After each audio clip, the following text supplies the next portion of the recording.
Magandang maga po mga ka-rice mill. Andito pa rin tayo sa Bicol.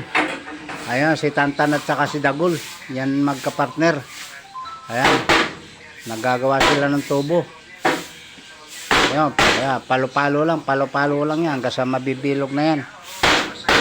Mga estimated ko rito, mga 5 araw mula ngayon, matatapos na to. Okay, ang gagawin ko ngayon, yung kanyang blower. Ayun na yung kanyang shifter, ayun na. Nagawa ko na yan, lalagyan na lang ng stand. Pero nandito na yung kanyang nandito na yung kanyang base. Ayan ayan, nakasandal. So kaya ito ay gagawin natin mga 5 araw at totally tapos na to. Okay po. Ayan, nakasiting na po yung makina. Ayan, nakasiting na po yung makina na yan. Ito yung kanyang ilalagay na rin. Okay po. Katulad pa rin po ng dati, ayan pa, floating design po yan. Okay, shout out po sa lahat ng mga subscriber, lahat yung mga sumusubaybay sa aking mga video. Ayan po.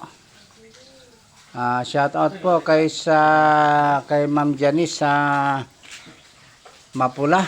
Dito po yan sa anong lugar ito? Binisitahan Donsol, Sorsogon. Okay po.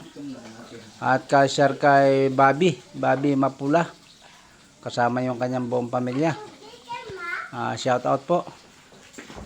Okay po. Shout out din po sa lahat ng mga subscriber. Magandang umaga po sa inyo lahat.